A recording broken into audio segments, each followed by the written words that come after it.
Assalamualaikum, salam sejahtera. Pantau Kerajaan Baharu bersama saya Irfan Faruqi, dan di waktu ini antara perkembangan kita bawakan kepada anda kupasan apabila Kerajaan Negeri Selangor telah mengambil tindakan terhadap pencerobohan hutan melibatkan pembalakan haram di kawasan yang telah digazet sebagai projek laluan rel Pantai Timur ECRL. Menteri Besar Selangor Datuk Seri Amiruddin Syahri berkata kegiatan terbabit dikesan berlaku di 4 kawasan di sekitar hutan simpan Hulu Gombak dan Serendah telah pun ditangani Disember lalu. Menurutnya, pemberhentian terhadap aktiviti tersebut telah dilakukan susulan tiada permohonan kerja dibuat pihak terlibat. Dia berkata demikian mengulas isu pencerobohan hutan seperti didedahkan sebuah pertubuhan bukan kerajaan NGO alam sekitar, Rimba Disclosure Project RDP. Mengulas perkara itu, Amiruddin berkata gambar yang dipaparkan mungkin gambar lama atau baharu kesan daripada kerja-kerja yang telah dihentikan. Bagaimanapun katanya pencerobohan itu merupakan sebahagian pintu masuk ECRL untuk membuat terowong ke Serendah dari Gombak. Dan untuk mengulas lanjut berkenaan dengan hal ini, rekonsiliasi di antara kelestarian alam dalam masa yang sama untuk mencapai sebuah negara yang maju dengan pembangunan yang pesat.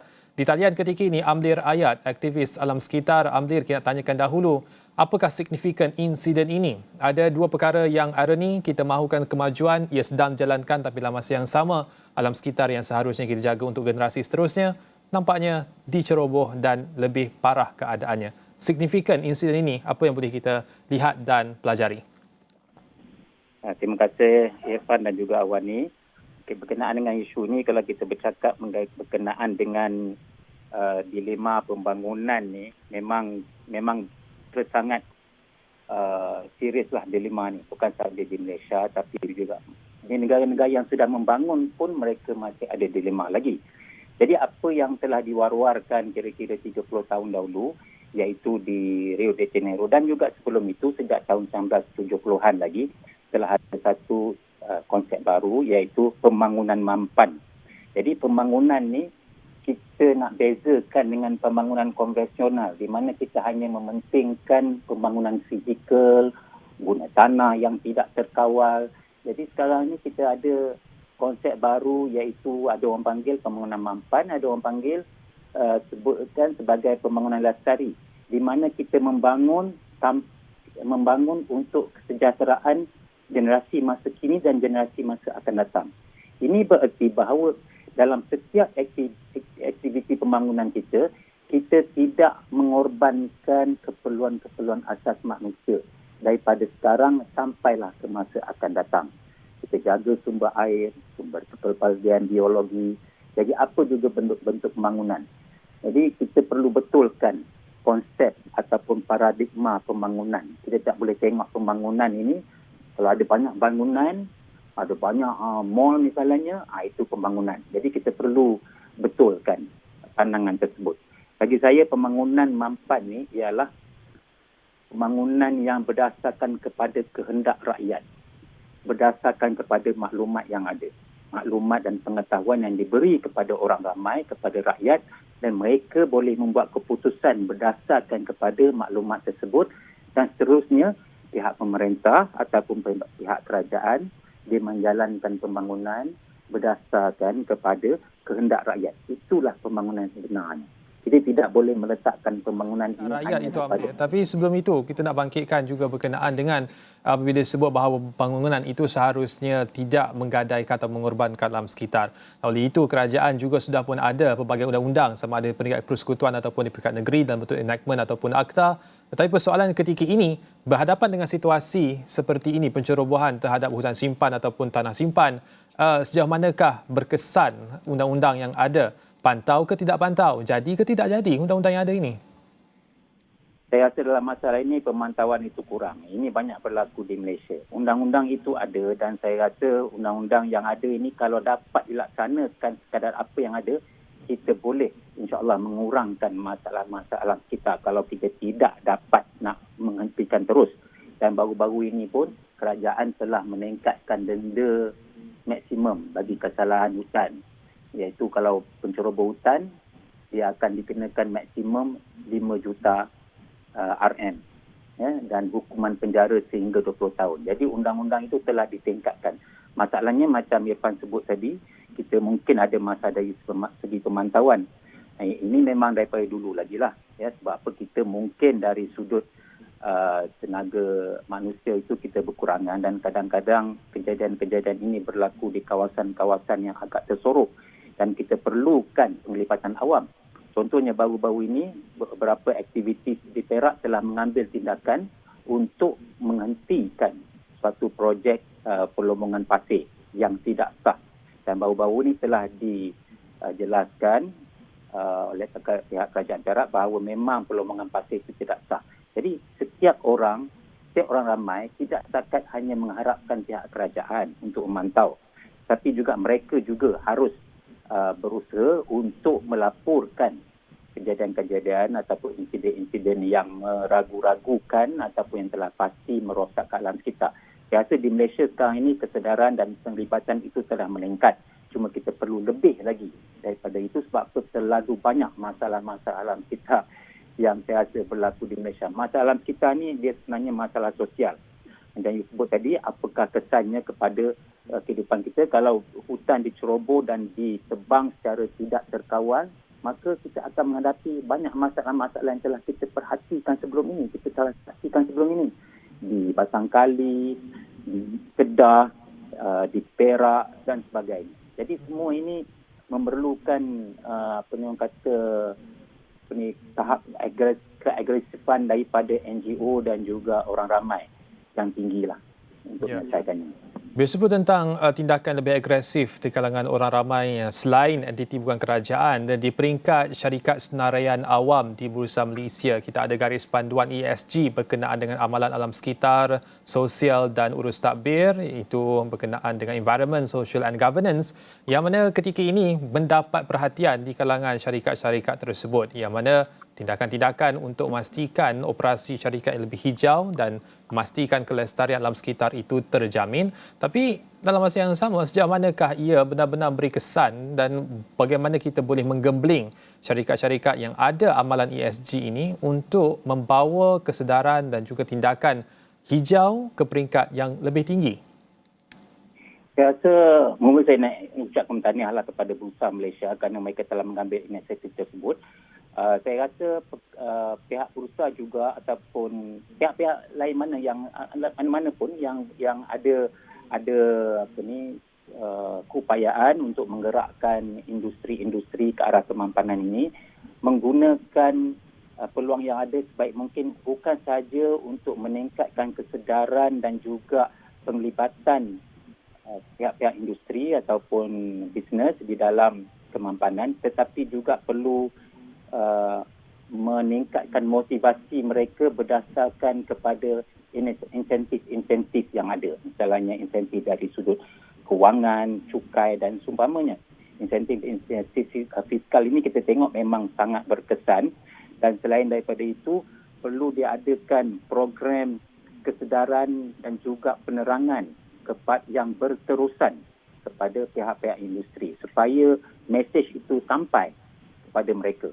Dan mereka ni pun saya rasa banyak generasi-generasi muda yang telah mula memegang tampuk pimpinan industri-industri ini yang sewaktu mereka di sekolah dahulu ataupun di universiti, mereka telah didedahkan kepada isu-isu kemampanan dalam alam sekitar. Jadi saya rasa perkara ini akan lebih mudah untuk dicapai. Kemampanan dalam kalangan industri akan lebih mudah tercapai jika kita teruskan usaha tersebut. Bukan setakat terhenti di peringkat universiti, tetapi diteruskan semasa di peringkat industri. Dan juga undang-undang itu perlu, bukan diketatkan lagi pada waktu ini. Yang paling penting ialah mereka perlu dipantau dan undang-undang itu perlu dikuatkuasakan sebaik-baik mungkin.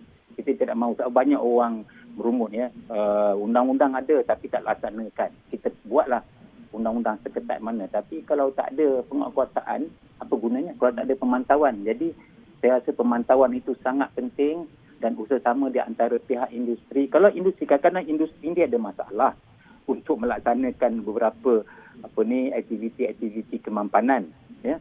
Jadi itu perundingan perlu diadakan. Bagaimana untuk kita menyelesaikan masalah-masalah yang menghalang mereka untuk menjalankan proses yang lebih mampan.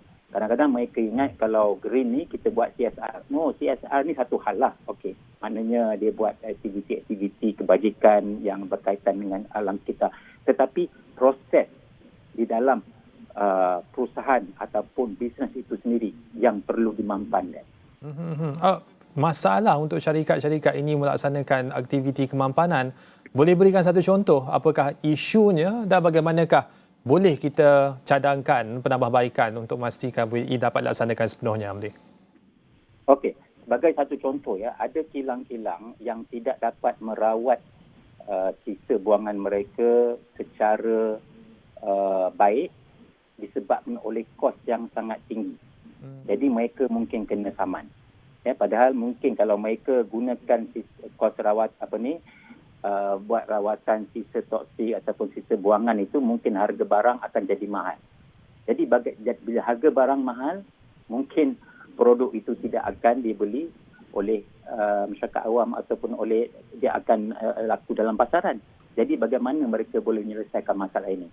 Salah satu penyelesaiannya ialah di Malaysia perlu tingkatkan lagi usaha-usaha kajian dan pembangunan, research and development, R&D, supaya kita boleh mencari ataupun meneroka peluang-peluang penggunaan teknik-teknik rawatan sisa yang lebih murah tetapi efektif.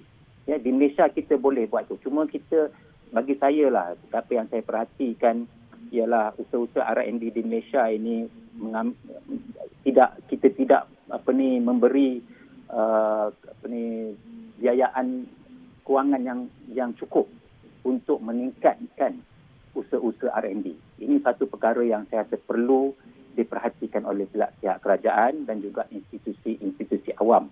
Saya tengok banyak R&D ini nak dapat duit pun susah, kalau dapat duit pun mungkin sikit.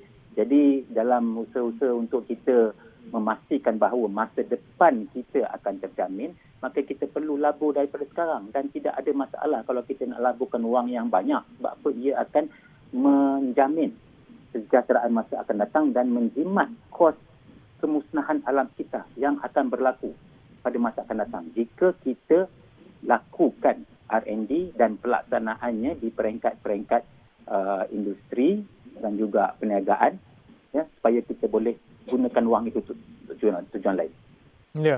Dan setakat ini kalau yang ada pendanaan daripada Kementerian Sains dan Teknologi ada disebut sebagai satu funding Green Technology Financing Scheme, tapi itu bersifat financing menjelang Belanjawan 2023. Apakah ada satu angka yang boleh kita cadangkan berapa banyakkah jumlah funding ataupun dana yang seharusnya disalurkan kerajaan untuk tujuan mencapai cita-cita yang disebut oleh Amli tadi? Kalau nak bagi figure tu mungkin agak sukar sikit, sebab apa? Keadaan kita sekarang ni, macam saya sebut tadi, kita perlu ada perbincangan yang lebih khusus di antara pihak kerajaan dan juga pihak industri.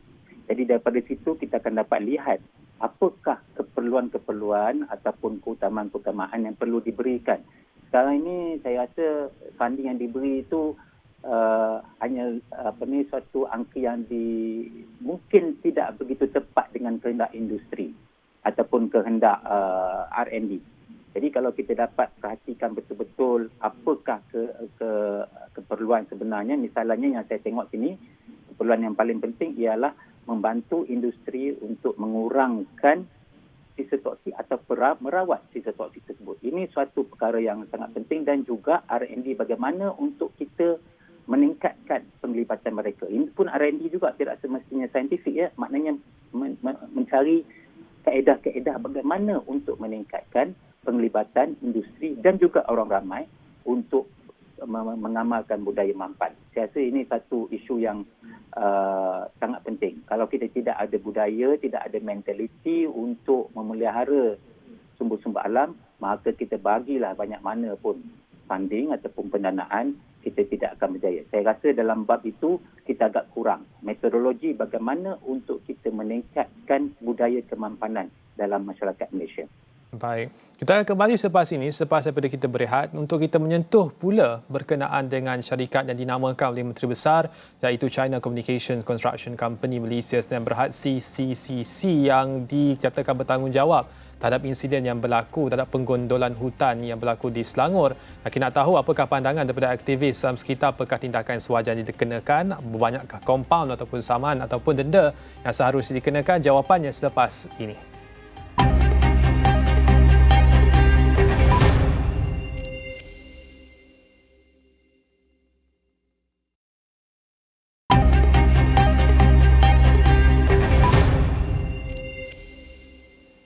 Kembali dalam Pantau Kerajaan Baru. Sebentar tadi kita bersetuju bahawa harus ada pendanaan yang wajar dengan satu jumlah yang juga wajar untuk membangunkan teknologi hijau dan membantu syarikat untuk mengurangkan kos mereka untuk memastikan operasi itu lebih lestari dan mesra alam sekitar. Tetapi apakah ada kemungkinan bahawa dana itu datang daripada denda yang dikenakan kepada syarikat-syarikat yang melanggar prinsip ataupun undang-undang berkenaan? Bersama dengan kita ketika ini dalam talian Amir Hayat, aktivis alam sekitar, untuk menjawab persoalan berkenaan dengan CCCC, iaitu China Communications Construction Company Malaysia yang berhad dinamakan oleh Menteri Besar Selangor sebagai entiti yang melakukan penerbangan secara haram di Selangor. Apakah tindakan yang seharusnya dilakukan supaya entiti-entiti seperti ini tidak mengulangi kesilapan yang sama, boleh? Ya, seperti saya sebut tadi, kita telah ada undang-undang, misalnya stop work order ataupun arahan henti tugas, dan juga denda yang maksimum RM5 juta. Namun begitu, RM5 juta ni satu angka yang relatif. Kalau kita tengok misalnya di bawah enactment luas, kalau ada syarikat yang mencemarkan sungai, maka dendanya ataupun hukumannya ialah membayar jumlah kos rawatan kita tersebut. Maknanya kos pembersihan pada pencemaran tersebut. Tapi kadang-kadang kos pembersihan ini terlampau tinggi sehingga syarikat itu tidak dapat bayar dan dia terpaksa tutup. Dan akhirnya kerajaan terpaksa menggunakan wang yang ada pada kerajaan dalam perbendaharaan kerajaan untuk menyelesaikan masalah tersebut. Jadi saya rasa hukuman yang paling sesuai, yang paling tepat ialah kita patut nilai berapa banyakkah kerosakan yang telah dilakukan oleh mana-mana syarikat sekalipun terhadap alam kita, dan juga itulah dendanya. Tetapi untuk menilai kerosakan ini suatu perkara yang agak sukar. Kita tak boleh. Sebab apa, kalau kita tanya harga sebatang pokok, sebenarnya harga sebatang pokok tu berapa? Dia beri oksigen. Oksigen tu kita boleh nilai tak? Susah nak nilai tu berapa harga oksigen. Dia menjaga tanah, dia menjaga sumber air, dia memberikan dia mengurangkan kesan perubahan iklim. Jadi berapakah nilainya? Ini yang memang sukar. Jadi sekarang ni kalau kita nak buat penilaian tersebut, perlu ada ahli-ahli ekonomi dan juga yang faham, ahli ekonomi yang faham berkenaan dengan alam kita, ataupun kita panggil environmental economics, pakar ekonomi alam kita yang boleh mencari satu angka yang sesuai. Dengan angka tersebut, dengan jumlah denda tersebut, maka usaha-usaha mengembalikan ataupun memulihkan kembali keadaan tersebut dapat dilaksanakan. Kita nak reverse ataupun nak patah balik, nak memulihkan kawasan tersebut kepada keadaan asal memang tak boleh. Mustahil. Tetapi kita boleh cuba sedaya upaya kita. Baik. Dan bila sebut tentang idea itu menarik kerana dalam perjanjian Paris yang ditandatangani berkenaan dengan alam sekitar, diberikan garis panduan untuk setiap tan metrik karbon dioksida yang dilepaskan oleh perindustrian ataupun negara-negara terlibat, mereka harus membayar 40 hingga 80 dolar Amerika. Tapi itu untuk konteks karbon dioksida. Adakah wajar untuk kita ambil ukuran yang sama dan kita letakkan dalam semua sisa-sisa yang mencemarkan alam sekitar dan kita letakkan kos supaya syarikat-syarikat ini membayar kembali sama ada kepada pembandaran negara ataupun dikembalikan kepada komuniti yang terjejas dengan alam sekitar yang dicemari oleh operasi syarikat-syarikat ini? Ya, sudah semestinya. Itulah yang saya sebut tadi. Ia satu perkara yang rumit. Ia bukan setakat perubahan iklim ataupun jumlah karbon dioksida, tetapi ia juga melibatkan sumber-sumber lain yang sukar untuk kita nilaikan dengan mata wang, dengan nilai ringgit. Contohnya air macam saya sebut tadi. Bagaimana pula dengan kualiti air? Tambah-tambah lagi kalau air itu memberi kesan kepada mutu air ataupun kualiti air itu memberi kesan kepada kuala sungai. Sebab air ini akan pergi ke kuala sungai, dan kuala sungai kita tahu setengah-setengah kawasan merupakan kawasan sumber perikanan, kawasan pembiakan ikan-ikan ataupun hidupan marin. Dan hidupan marin ini merupakan salah satu sumber makanan yang penting bagi rakyat Malaysia. Jadi bagaimana kita nak menilainya tu? Saya pernah dulu diminta untuk buat satu penilaian ekonomi terhadap satu kawasan di Kedah, dan saya melihat banyak angka-angka yang digunakan untuk menilai hutan bakau sahaja. Kemudian saya tanya pula kepada kawan saya, seorang pakar ekonomi yang juga terlibat dalam kita. Saya kata kalau kita buat kajian satu kawasan katakanlah 10 hektar ataupun 100 hektar mengenai nilai alam sekitarnya kepada kita dalam ringgit, dia beritahu saya paling kurang 5 tahun kena buat study tu, buat kajian tu. Jadi ini menunjukkan betapa susahnya kita nak menilai tapi kita macam saya sebut tadilah, kalau kita diberi masa yang tertentu, maka kita gunakanlah apa juga kajian yang ada dan juga kajian setempat, dan kita cuba sedaya upaya kita untuk menilai. Dan angkanya memang kalau kita buat kajian yang pendek pun angkanya memang akan amat tinggilah. Lanjutan daripada itu, apa yang diambil di awal tadi, itu berkenaan dengan pembangunan berdasarkan kepada kehendak rakyat. Ada dua pandangan di kalangan rakyat Malaysia. Ada yang sangat suka kepada pusat beli belah yang besar. Lebih besar pusat beli belahnya, lebih sejuk, penghawa dinginnya lebih baik. Tapi ada juga yang lebih menumpukan kepada kehijauan dan kelestarian. Oleh itu, ambil ruang ini untuk menjelaskan apakah pentingnya ada taman negara, ada hutan simpan untuk manfaat ekonomi dan juga untuk manfaat generasi akan datang. Okey, saya nak sentuh bab yang pertama dulu. Jadi memang kesejahteraan ataupun pembangunan ni lain orang, lain pandangan dia. Sebab itu bagi saya penting untuk satu masyarakat, satu komuniti ataupun di Malaysia ini untuk kita bertukar pendapat mengenai isu-isu tersebut. Mungkin ada orang yang setuju dengan cara ni, tak setuju dengan cara ni. Jadi masing-masing memberi pandangan mereka, memberi hujah-hujah mereka. Daripada hujah-hujah yang ada ataupun pendapat-pendapat yang ada itu tadi, maka kita boleh mencapai satu persetujuan. Tidak semua, kita tidak boleh puaskan hati semua orang. Ya, ini kita panggil consultation lah ataupun perundingan. Bila perundingan ini berlaku dengan baik, dengan sihat dan dengan terbuka, maka saya yakin kita boleh capai satu jalan keluar yang baik untuk membangunkan negara kita. Saya rasa kalau dari sudut ni, saya ingin sebut apakah kepentingan kepelbagaian biologi. Kalau semua rakyat diberikan maklumat mengenai kepentingan biologi ataupun biodiversity ini, kepentingan kepelbagaian biologi, maka saya rasa kita akan mempunyai kefahaman yang sama rata berkenaan kepentingannya. Sekarang ni pun saya tengok ramai orang dah boleh bercakap berkenaan dengan kepelbagaian biologi. Dulu orang tak tahu apa pun benda kepelbagaian biologi ni, apa lagi nak letak biodiversity. Tapi sekarang ni orang dah mula faham disebabkan oleh program-program kesedaran dan pendidikan. Cuma kita perlu lebih tingkatkan lagi berkenaan dengan kepentingan kepelbagaian biologi itu dari sudut yang holistik, bukan setakat sebagai makanan ataupun sebagai keindahan, tetapi dia terletak dalam satu kitaran yang lebih besar, dalam satu equilibrium, saya nak sebutnya, dalam satu skop yang lebih besar, di mana ia juga mainkan peranan penting untuk menjamin perubahan iklim yang minimal dan juga kebersihan air umpamanya.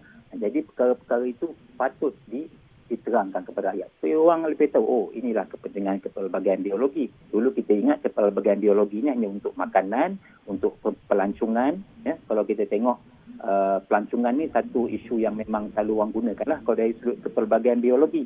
Sebab banyak negeri-negeri di Malaysia ini ada kepelbagaian biologi yang tinggi dan boleh menjadi tarikan kepada pelancong, mendatangkan sumber ekonomi, menjadi sumber ekonomi yang baik kepada negeri tersebut. Baik. Saya ringkas untuk merangkumkan perbincangan kita. Di awal tadi kita menyatakan bahawa syarikat-syarikat harus bertanggungjawab dengan tindakan mereka. Kemudian soal pemantauan dan undang-undang yang lebih berkesan seterusnya berkenaan dengan pemahaman berkenaan dengan keseimbangan pembangunan dan juga menjaga alam sekitar. Oleh itu, untuk merangkumkan mesej ini dengan lebih tuntas dan ringkas, apakah kata-kata akhir Amli Rakyat kepada penonton kita supaya mereka menyokong sebarang bentuk usaha untuk dari kalangan aktivis alam sekitar khususnya untuk memastikan keseimbangan itu terus terjaga, bukan melihat aktivis alam sekitar sebagai mereka yang menghalang pembangunan dan kemajuan negara? Berdasarkan kepada pengalaman saya lah, ya, apa yang perlu dilaksanakan ialah meningkatkan kesedaran dan kefahaman orang ramai. Kita tak perlu beritahu orang apa yang mereka perlu buat, tetapi kita bagi fakta, kita bagi maklumat, dan berdasarkan kepada maklumat, fakta dan pengetahuan yang ada dalam kalangan orang ramai, mereka boleh buat keputusan sendiri. Saya dan NGO saya bukan kita nak menyuruh orang, mengarahkan orang buat sesuatu, tapi kita berusaha untuk mendidik, iaitu untuk memberi maklumat kepada orang ramai supaya mereka boleh buat keputusan. Bila kita dah ada fakta, kita ada data, maka kita pun faham bagaimana, apakah yang perlu kita buat berdasarkan maklumat yang ada. Saya tidak setuju sangatlah dengan keutamaan untuk menyuruh orang buat sesuatu. Itu bukan hak saya lah. Tapi kita boleh mendidik orang ramai, memberikan maklumat dan sebagainya supaya mereka boleh buat keputusan, apa yang kita sebut sebagai informed decision making. Itulah asas pembangunan mampan yang sebenarnya. Baik, terima kasih Amli Ayat, aktivis alam sekitar bersama dalam Pantau Kerajaan Baharu untuk memastikan bahawa pembangunan dan kemajuan dapat terus dilaksanakan dalam masa yang sama, tidak menggadai dan mengorbankan alam sekitar yang seharusnya terus lestari untuk generasi akan datang. Sekian perbincangan untuk waktu ini. Saya Irfan Faruqi. Salam hormat.